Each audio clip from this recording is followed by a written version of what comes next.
Përshëndetje, unë jam Vanessa Morati, jam pjesë e qeverisë nxënësve Kushen. Në këtë kohë të bukur pranvere, ne duhet të ishim jashtë, duke shëtitur e duke shijuar artin e pranverës. Por jo, këtë vit artja e pranverës na gjeti në vetë karantinim në shtëpi. Pothuajse gjithë bota po vuan nga kjo epidemi fatale. Ne duhet të mbrojmë veten dhe njerëzit tonë të dashur duke qëndruar në shtëpi. Qëndrimi në shtëpi është gjëja më e mirë që ne mund të bëjmë në këtë kohë. Sepse heronjtë tanë të vërtet janë doktorët dhe infermierët. Për çdo shqetësim si koll, ethe, temperaturë e tjerë, ne duhet të kontaktojmë numrin 127 sepse ata janë gati për çdo problem tonin. Ne duhet të lajmë shpesh duart dhe fytyrën, kur të kollitemi ose të shtimë, duhet me anë të një pecetë ose me anë të barrilit tonë. Gjithmonë kur të shkojmë në supermarket, duhet të ruajmë distancën e duhur. Dhe gjithmonë kur të dalim nga shtëpia, duhet të vendosim maskën dhe doraskat. Por mbi të gjitha duhet të respektojmë rregullat e duhura që na ka vendosur qeveria, sepse kjo nuk është për të mirën e tyre, por tonën. Pse jo, në këtë kohë të bukur pranvere duhet të shijojmë rrezet e diellit. Ku ka më bukur se rrezet e arta të diellit? Çdo gjë që ka të bëjë me lidhje me diellin është unike. E di që na ka marrë malli për çdo gjë që ka të bëjë me jashtë shtëpisë, për shkollën, shokët, shoqet, mësuesit, për çdo gjë. Por nëse ne qëndrojmë në shtëpi, do të takohemi me shumë shpejt me shumë gjëra. Shpresoj t'ju ke pëlqyer dhe faleminderit.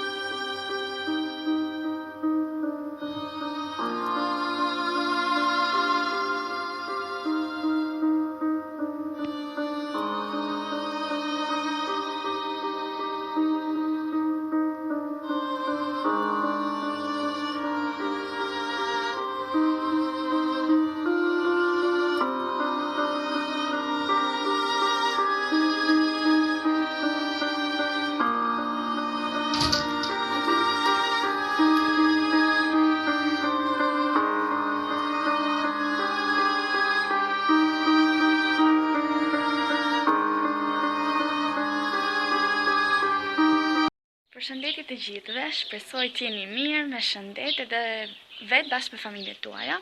Unë jam Cindy dhe doja t'ju tregoja diçka se si të vetë mbrohemi nga kjo sëmundje e çuditshme që quhet COVID-19.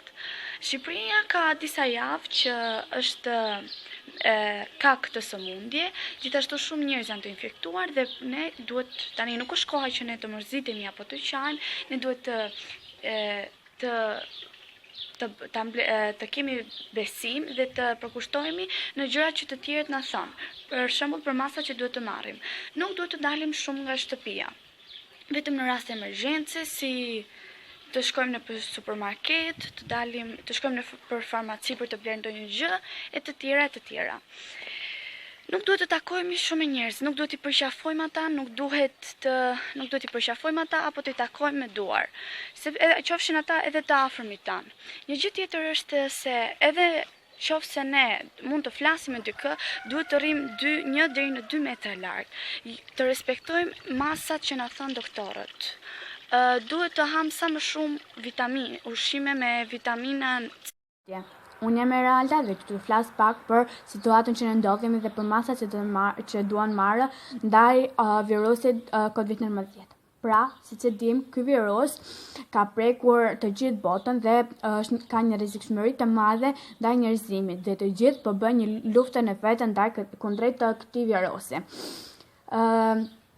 Disa nga masat që duan marrë dhe duan zbatuar për parandalimin e përhapjes së këtij virusi dhe për të shpëtuar jetët tuaja janë: 1. Të lajmë duart me ujë dhe sapun për të paktën 20 sekonda dhe të përdorim dezinfektant. 2. Të qëndrojmë në shtëpi, pra të vetë karantinohemi. 3.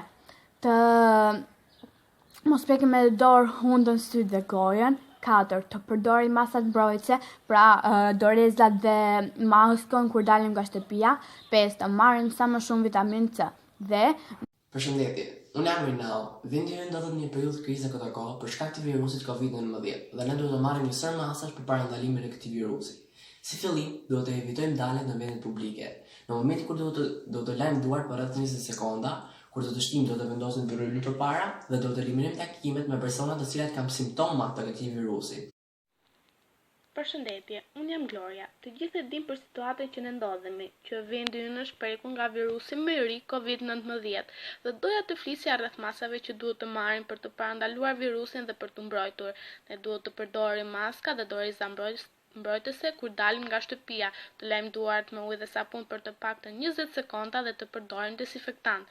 Të konsumojmë sa më shumë vitamina C dhe të mos kemi kontakt të afërt me persona që kanë shenja të gripit apo simptoma të COVID-19, duke ndjekur këto masa dhe masa të tjera. Përshëndetje, unë jam Sara. Duhet të flas pak në lidhje me masat mbrojtëse kundër koronavirusit. Siç e dim të gjithë, ditëve të fundit po kalojmë një periudhë të vështirë. Të gjithë jemi bërë pjesë e një situate të pazakontë. Një armik i padukshëm është bërë pjesë të jetës sonë dhe ka ndryshuar tërë rrjetën e jetës sonë. Mirë po jemi ne që duhet i themi atij ndalo duke zbatuar këshillat dhe rregullat të cilat na janë dhënë. Disa nga këshillat që na janë dhënë janë distancimi social, qëndrimi në karantinë, të cilin ne kemi më tepër se një muaj që po e bëjmë, larja e duarve shpesh gjatë ditës për të paktën 20 sekonda, përdorimi i dezinfektanteve për veten tonë edhe për mjedisin ku ne qëndrojmë. Duhet të përdorim maska kur jemi në publik, duhet të konsumojmë fruta ose perime të cilat përmbajnë vitaminën C, cilët nuk duhet të humbasim rrezet e diellit, të cilat na japin vitaminën D. Të gjitha këto këshilla duhen zbatuar. Përshëndetje, unë jam Korina Bardhi dhe këtë video po e bëj për të folur për një virus të tmerrshëm që po na shkatërron. Ky virus quhet COVID-19. Duhet të marrim masa të ndryshme që të mos infektohemi nga ky virus i tmerrshëm. Përshëndetje, unë jam Gledisa, duke ditur që jemi duke u përballur me një virus shumë të rrezikshëm, koronavirus, i cili po merr jetën e shumë njerëzve, ne duhet të dimë disa masa për ta mposhtur këtë virus. Së pari, duhet të lajmë duart sa më shpesh rreth 20 sekonda. Duhet të mos prekim me duar, hundën, gojën dhe syt. Duhet të qëndrojmë në shtëpi sa më gjatë për të mbrojtur veten dhe të tjerët rreth nesh. Kujdes po, frikë jo.